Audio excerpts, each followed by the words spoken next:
You cannot talk seriously about meaning, belief, AI, or content without understanding why Carnap, Quine, Fodor, and Churchland were fighting over what the mind tracks when it says two things are the same.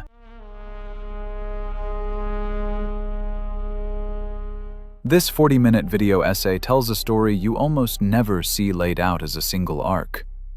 It starts from Rudolf Carnap's bold project to determine the content that closes the gap between coextensive expressions, the something the mind grasps when it knows that two sentences say the same thing, and not just that they were produced by similar training statistics.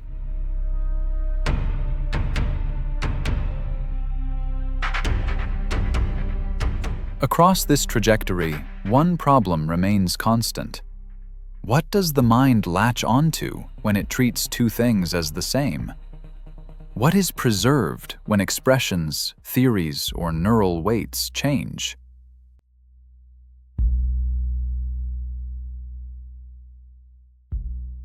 The first video essay begins with a deliberately unorthodox reading, one that treats Carnap's project not as a break from philosophy, but as a hidden continuation of it. My thesis is simple but heretical. Carnap's logical architecture is also a phenomenology, a vision of how the normal mind functions. Normal here means disciplined, trained to distinguish sense from nonsense, to navigate what can be verified from what must remain unspoken. Beneath the technical rigor of the logical syntax, we find a metaphysical dream disguised as procedure, the dream of a perfectly unified field of scientific possibility, where meaning and non-meaning are not opposed by mystery, but by form. In this light, Carnap's project is not only logical, it is normative.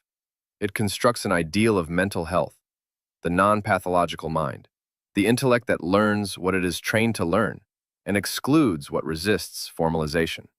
And here, our course takes its tone and direction.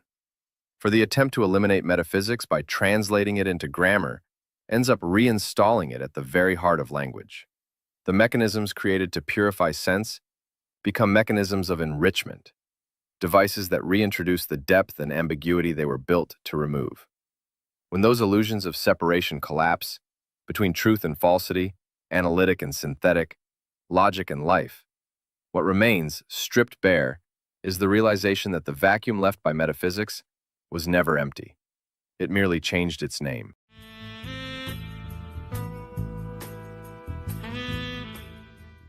So now we are ready for the audacious reading I am offering. I claim that, before he became the emblem of logical empiricism, Carnap was engaged, perhaps unknowingly, in a pre-Carnapian project, a phenomenology of the normal mind, where normal means the pattern taken by every mental behavior conditioned by rules of uniformity. A mind that learns what it is trained to learn, not its opposite. Yet in constructing this normality, Carnap also installs an ideological horizon. Science, conceived as the most coherent expression of mental judgment, becomes the ceiling of human achievement.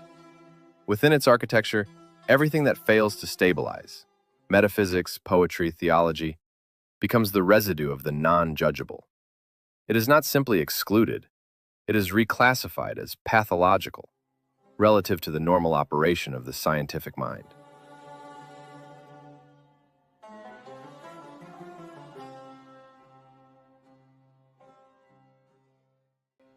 In this course, I will take Quine's critique as the demolition of that phenomenology, the moment when the univocal form of cumulative learning collapses. Where Carnap imagined a single trajectory, linking law and ground, Quine exposes a field of constant readjustment. Fact and theory no longer harmonize along a single logical axis. Once that axis breaks, the very notion that there exists a ceiling of necessary knowledge, a stable paradigm of normal verification, falls with it.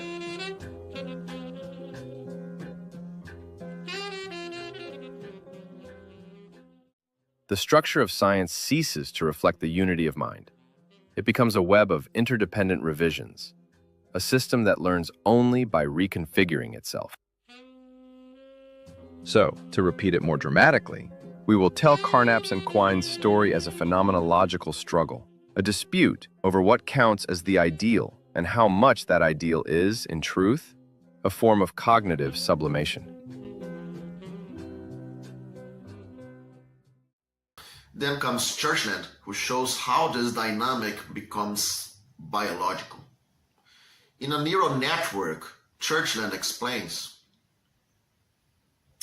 to enhance the chances of a specific recognition being made is to increase the probability that the appropriate prototype vector will be activated by the sensory inputs. That single line says everything about how thought becomes physical. The recognition we call understanding is not a logical deduction, but the stabilization of a trained pattern. Negation, affirmation, verification, they are all modes of adjustment in a field of neural probabilities. Where Quine spoke of a web of beliefs, Churchland gives it a body, a brain whose survival depends on how efficiently it reinforces the right activations and suppresses the wrong ones. Logic, seen from here, is only the surface grammar of this deeper process. It is what remains once the sea of neural activations has settled into reproducible patterns. A linguistic fossil of the brain's own history of learning. After following Quine's web of revision and Churchland's neural reconfiguration, we return to the origin of the machinery itself, to Carnap's dream. What Quine and Churchland exposed as flux and adaptation, Carnap had once envisioned as design, a logic built to hold coherence where thought might scatter. The mind as a syntax engine, meaning as a construct that could be trained, verified, and preserved through form.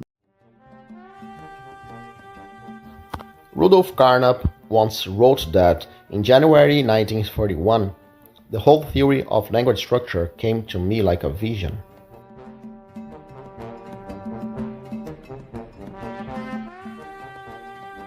What followed was a feverish night, 44 pages reading in shorthand, and the first attempt at what he called a metalogic. This course begins from that moment. It tells a story of how Carnap sought to shift philosophy away from metaphysics and into the machinery of language. His struggle with Wittgenstein's picture theory. Here we are, staring at two sentences. Scott is the author of Waverly, and the author of Waverly is the author of Waverly.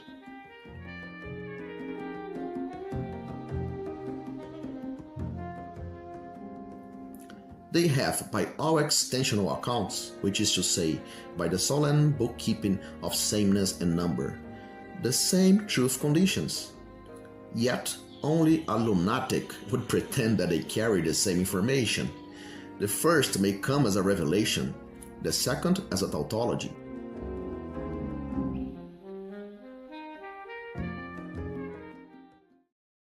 In the end, metaphysics returns, not as the ghost analytic philosophy tried to exorcise, but as the residue of everything logic could not absorb. What we learn from the attempt to eliminate it by turning its questions into grammar is that grammar itself demanded enrichment just to keep projecting trajectories that would not collapse. The very law of non-contradiction, once sacred, begins to look like a training reflex, a repetition disciplined by community. What is tolerable, not because it is a free choice, but because it is, the minimal harmony that makes communication possible. Metaphysics, then, is reborn as the state of uniformity a culture achieves when its collective syntax stabilizes, when it decides what can still be said and what no longer fits the pattern. There is no exceptionality left for analyticity. What remains are the luminous moments when meaning emerges, irreducible, alive, richer than any calculus that tries to contain it. Unless, of course, we reduce even that richness to the ceremony of one non-bifurcable language, the grammar of what a civilization agrees to call reason.